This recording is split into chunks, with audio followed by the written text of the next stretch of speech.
Hi, everyone. Thank you for attending the Netcapital Live webinar with Bill Crossman of Phoenix PharmaLabs. Just so everyone knows the format of this, I'm going to ask some questions of Bill. There's a live question function, so if any attendee has any questions they'd like to ask, feel free to write them down. I'll try to get them in throughout the course of the webinar. And then this will be recorded and posted in case anyone has to leave early or shows up late, or if you want to send it around to anyone you know. So with that being said, Bill, welcome. Thank you. Why don't you start with giving us all a brief overview of Phoenix PharmaLabs? Phoenix PharmaLabs is a preclinical drug discovery company. We've developed a very potent, safe, non-addicting painkiller that we've studied extensively in animal studies, and now we are advancing into human clinical trials. Great. And can you talk to me about kind of what problem you're trying to solve and what your solution is? Well, opioids are the most widely prescribed drugs for treatment of moderate to severe pain. But unfortunately, their use is plagued by serious side effects, including euphoria, which leads to abuse and addiction, withdrawal, constipation, and death from overdose. The CDC has declared that opioid addiction is a major public health problem that is getting worse and getting worse rapidly. So there are millions of people that are addicted to opioids, and most of them, approximately 80%, initially became addicted to prescription opioids. I understand that problem quite well because my stepson is addicted to opioids. And he initially became addicted after he was prescribed a prescription opioid for treatment of pain by a physician following a serious injury. And now he's been addicted for over 15 years. So trust me, it is an absolutely devastating addiction. Now, I don't claim that our company has a total solution to the opioid crisis.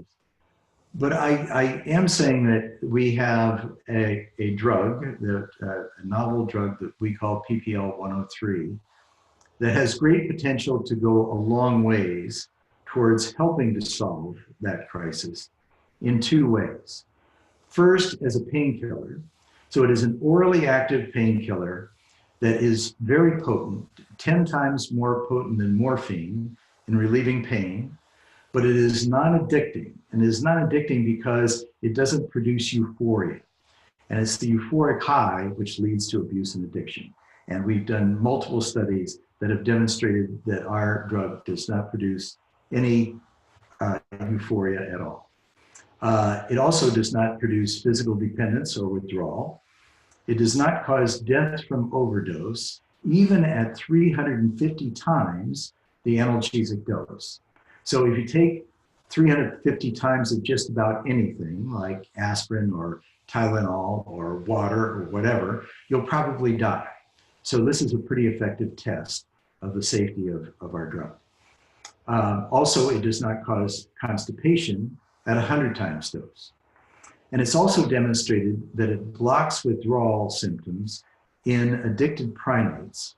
So that leads to the second application, which is as an opioid addiction therapy drug, replacing drugs like methadone or Suboxone or buprenorphine that are used to treat opioid addiction today. But the problem is that all of those drugs are in and of themselves addicting opioids, that addicts that are on those programs typically have to remain on those drugs for life. So does that answer? Yeah. No, that's fantastic. And you talked us through, a bunch of great features of your drug. Can you talk to us about how it works and why it's different from what's currently on the market? And what gives you all of these great features? Well, it's different because it stimulates different parts of the brain than other drugs. So all of the opioids on the market today, including methadone, morphine, hydrocodone, oxycodone, etc., including heroin, all bind to the mu receptor in the brain and then aggressively stimulate that receptor. But there's actually three primary opioid receptors, mu, kappa, and delta. So mu is great at relieving pain, but it's also great at producing euphoria, which is what leads to abuse and addiction. Kappa is just the opposite of mu. It creates dysphoria, makes people feel terrible. So kappa drugs are never prescribed. Delta is neutral. It doesn't have any side effects, but it doesn't produce as much analgesic potency as mu or kappa. So our drug is unique because it binds strongly to all three opioid receptors, mu, kappa, and delta, and then just partially stimulates those receptors in a much more balanced manner. So consequently, it's able to extract pain-killing potency from all three opioid receptors rather than just mu, but it doesn't overstimulate any of those receptors to the degree that it creates the side effects associated with either mu or kappa. So it only stimulates mu about 10%, so it doesn't produce euphoria, constipation, death from overdose at normal doses, etc. And it's important to understand that all of the mu opioids are addicting because they create that euphoric high. Without that euphoric high, drugs would not be abused and would not be addicted. So we've demonstrated in pretty extensively in a number of studies that PPL-103 does not produce euphoria and therefore is not addicting. Great. And we had our first question from an attendee. I think you covered this, but just to make sure, David's question is fully answered. He asks, another company has a drug in the works that hits the kappa receptors. How will that be different from yours? And he said, although I think you're explaining it now. So do you feel like you've covered that? Well, I'm not sure what drug he's talking about. He may be talking about a drug produced by Cara Pharmaceuticals, which is a peripherally acting opioid that I think one of the drugs stimulates the kappa receptor, the other mu receptor, but their strategy is to stay outside of the blood-brain barrier to treat pain like in the foot or something like that, but not throughout the whole body. And their drugs are in FDA trials, and we'll see how they perform for those types of applications. But our application would be for all types of pain, acute pain, chronic pain, visceral pain, inflammatory pain, etc., wherever it occurs in the body. Great, thanks. And so you told us about the drug and about the company. Can you talk to us a little bit about the team behind the drug and who's producing it, what your guys' backgrounds are, and why you think you'll be successful? Well, the founder of our company and the chief scientist, Dr. John Lawson, originally started the foundational research behind our technology at Stanford Research Institute. So while he was there, together with our chief neuropharmacologist, Dr. Larry Toll, he discovered a family of opioids that behaved differently than other painkillers. So that was kind of the foundational research. And then later on, he left Stanford Research Institute, formed Phoenix PharmaLabs, and developed PPL-103 along with the help of Dr. Larry Toll. So Dr. Toll left SRI, joined Torrey Pines Institute for Molecular Studies, where he was there for a number of years as head of their neuropharmacology department. And then now he's moved on to Florida Atlantic University, but still throughout this time, he's devoted a substantial amount of his time to supporting Phoenix PharmaLabs. So then later on, I came along. I've had a background as CEO and CFO of both large corporations and early stage small companies. And prior to being introduced to Phoenix, I had been launching early stage technology companies in various technologies for about 15 years. And they needed a CEO. I was very interested in the company and the potential that it had. So I joined as CEO just around the time that the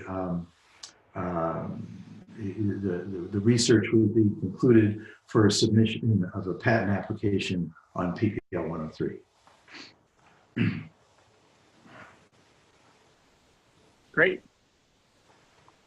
Now, we have one more question from the audience, and I think it blends well with our next question, which is, can you talk to me a little bit about the progress you've had so far? You've mentioned a couple studies, et cetera. Can you talk about your funding sources and what your kind of upcoming milestones are? And then David asks, when would it be expected, if it passes all the tests and gets FDA approval, to be on the market? Okay, well, we were originally funded by various angel investors. And then recently we received a $2.7 million grant, excuse me, from the US Army. And that will, excuse me, that will fully fund the advancement of our compound into phase 1 human clinical trials. And currently we're raising additional capital to take it further into human trials. And our ultimate goal is to take it to proof of concept in humans, although it's very possible that our drug will be licensed to big pharma at or before that time is reached. So as far as how long that will take, it will take us about 15 months to get into phase 1, and then about a year in phase 1, so about 2.5 years. We've had discussions with mostly all of the leading pharma companies that have a strategic focus on pain, and they've all indicated substantial interest in doing a deal with us, whether it's a license deal or an acquisition or whatever, at some point. And with most of them, they've indicated that that point is sometimes during phase 1 trials. So we're planning on advancing it through phase 1 trials to proof of concept in humans, which is the point at which it would probably be of maximum, likely interest of a lot of the leading pharma companies. So I would say 2.5 years to 3 years to the time that it would be licensed. If we take it to proof of concept, it'll be a little bit longer than that. But we would do that in order to improve the terms of the license deal or acquisition or whatever it may be. It will take about 5 years before it gets to the market. But that will be when big pharma is in control of it. Really, for a drug that is as important as this and as big a market as this, it really requires a big pharma company that has the resources to effectively further advance the drug and market it. On that subject, could you expand a little bit on, without getting too speculative, what a either licensing or acquisition deal might look like for Phoenix PharmaLabs and potential investors who invest in Phoenix Pharma? Well, a license deal typically consists of an upfront payment, of an upfront fee, which is typically in the tens of millions of dollars, sometimes hundreds of millions, followed by milestone payments, which certainly for a drug like ours would be expected to be well into the hundreds of millions of dollars, followed by royalties. Typically, royalties can range kind of all over the place, but we'd expect something in the 12 to 20% range. So that's 12 to 20% of net revenues generated by the sales of the drug. So that would be typical. We have actually on our offering page in Netcapital, we provided a number of examples of license deals that have been done with various companies in the pain space. So you can take a look at that.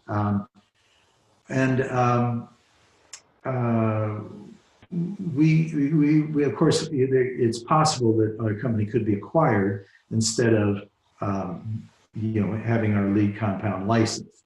So if it were a license, it could be a global license, or it could be multiple licenses to different companies regionally around the world. It could be for a single indication like pain, or it could be for multiple indications, including pain, opioid addiction therapy, cocaine addiction therapy, potentially anti-itch, potentially animal health for pain in animals with a drug that pet owners could take home, which they're not allowed to, under FDA or DEA regulations, they're not allowed to take home pain drugs for their pets. So, there are a lot of pets that are in pain. So there's lots of indications. It could all be done in one license globally for all indications, or it could be multiple licenses to different companies for different indications, perhaps in different parts of the world, or it could be an acquisition. We don't know at this time until we're in negotiations with pharma companies. And we could also do an IPO. So if we were to do a license, then we would probably follow that up with an IPO so that investors could liquidate their investments and realize the benefit of all of the stream of future cash flows that would come from a license deal. Great. And I just want to take a moment to acknowledge, we've got a lot of questions coming in. We'll try and get to all of them. So everyone hang tight and please keep sending them in. While we've been talking a lot about the milestones, potential exits, et cetera, can we take a second? Can you talk to us a little bit about any major potential blockers, any big risks you could foresee that could kind of either stall or halt your progress? Well, there's always risks in drug development, and our drug is a new chemical entity. So with new chemical entities, often there's considerable risk in going from animals to humans. In our case, but usually with most new chemical entities, the animal studies are done, but there's no data on what those animal studies translate to with human studies. But in our case, there's a tremendous amount of longitudinal data on animal studies with opioids and related human studies with opioids. So it's well known that opioids aren't going to cause cancer. They're not going to cause a heart attack, but they could cause respiratory depression. So that's the reason we studied respiratory depression with PPL-103, and we determined that it didn't cause death from overdose even at 350 times dose. So it appears to be quite safe. So we've done a number of studies, both for efficacy and for side effects, that are highly correlated with equivalent human studies. So that reduces our risk relative to a typical new chemical entity. I would say there's a fuller discussion of potential risks on our offering page, and I would refer people to that. Great, thanks. Another question here from one of the attendees.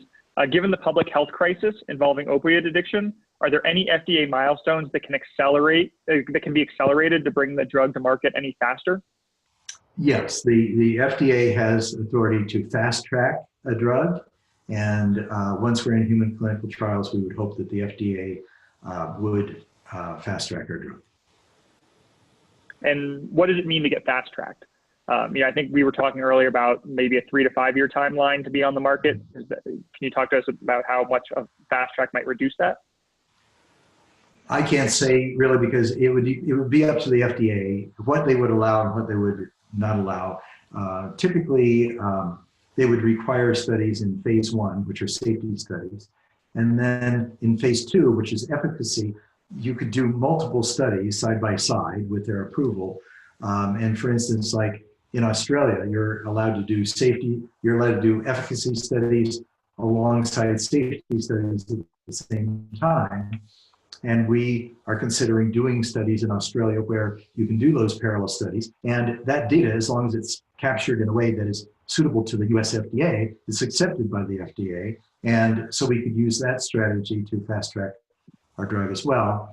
And then in phase 3, it's really up to the FDA how much fast tracking they want to allow. Great. Another question here from an attendee. Is there any potential for the drug to be delivered transdermally? That's really a question for our neuropharmacologist. Right now, we have tested it both intravenously and orally. We haven't done any other mechanisms of action testing so far, but we could. I'd really have to ask our neuropharmacologist what he would expect in a transdermal mechanism of action. Okay. Another attendee asked, what is the status of the patent application? The patent has been approved in the US, and it's been internationalized in a number of major industrial countries throughout the world. So throughout Europe, all the major economies in Europe, Japan, China, Australia, Israel, a number of countries around the world have approved the patent. Great.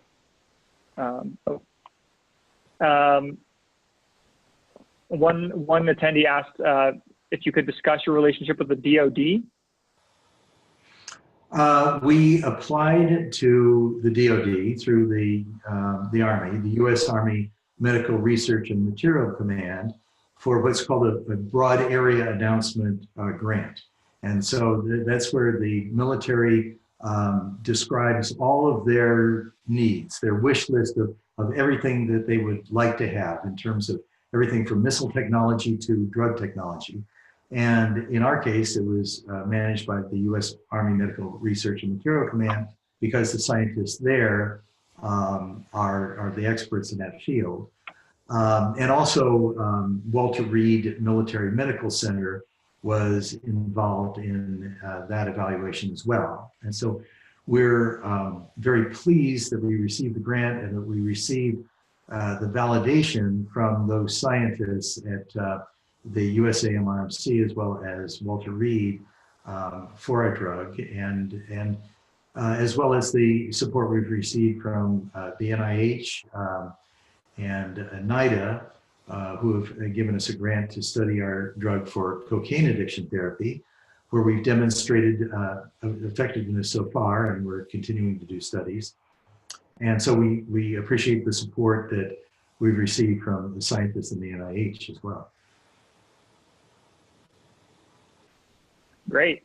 We're just going to keep cruising here through some more questions. One person asks about dilution as an early investor, both previous investors as well as any potential investors through Netcapital. Is there potential for their investment to get diluted down the line? Sure.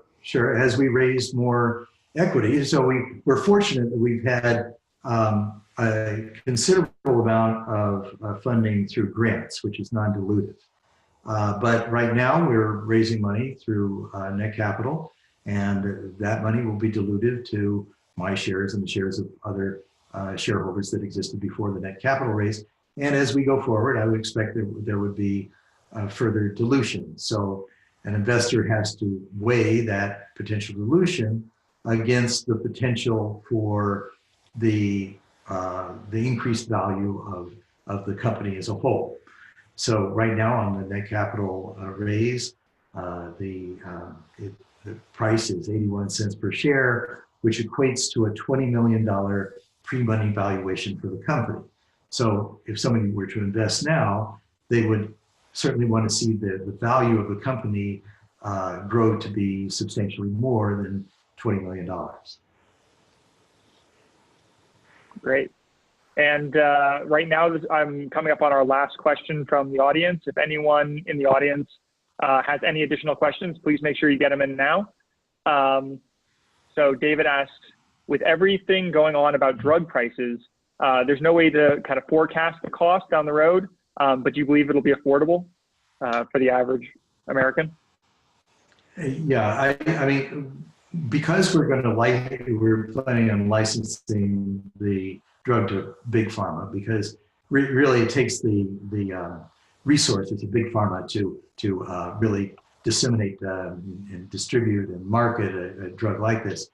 And that decision will largely be up to big pharma, but we have had some internal discussions about ways to keep the cost of the drug reasonable. And so amongst the ideas we've discussed internally, and we haven't done this externally, but there's organizations like the Gates Foundation that is heavily involved in trying to keep drug prices reasonable.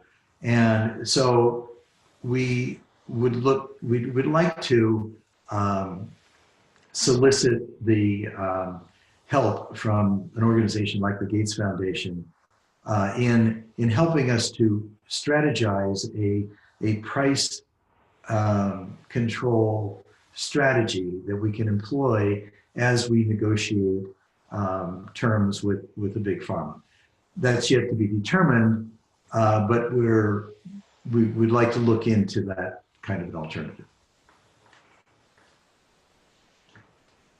Great. Well, that's all the questions I see so far. So anyone, if anyone has any others, please feel free to speak them in now. In the meantime, Bill, is there anything else we should know about Phoenix Pharma before we close out? I think as most of the viewers know, we are offering our investment in Phoenix PharmaLabs through the Netcapital portal. And it's currently valued, as I said, at 81 cents per share. We've raised so far over $900,000 through that investment portal, and the investment will continue to be open until March 30th, at which point we intend to close the investment round through Netcapital. Great. And actually, along that lines, we had a final question from the audience. They asked if the side-by-side is at the same price as the current offering. I might be able to answer that from Netcapital's perspective, but do you want to talk about kind of what a side-by-side offering looks like and what that looks like on Netcapital? Yeah, so a side-by-side offering means that the funds are raised both through, and this gets a little bit technical with the SEC regulations, through Rule CF, which allows up to, I think it's $1,070,000 to be raised from unaccredited investors, and side by side with Section 506C of the SEC regulations, which allows an unlimited amount of money to be raised from accredited investors. So really, Netcapital is responsible for determining whether investors are accredited and they fall into one bucket, or non-accredited and they fall into the other. But in any case, the price per share is the same 81 cents per share for both. And Bill, you could be doing my job for me. You're exactly right. So just so all the attendees know, Netcapital hosts a side-by-side offering for both accredited and non-accredited investors, but the price remains the same for everybody. Well, Bill, thank you for taking the... Yeah. Said more succinctly than I did. Well, it is my job. I'll leave the drugs to you, and the Netcapital I can handle. But thank you so much for being with us and taking the time to answer everyone's questions. If anyone else has questions, please review Phoenix PharmaLabs offering statement on netcapital.com, and you can post additional questions to the discussion board. This will be recorded and posted later if anyone wants to go back and watch anything else. So from Netcapital, thanks for everybody, and have a great rest of your day. Okay. Thanks, Bill. Thanks, Rob. Appreciate it.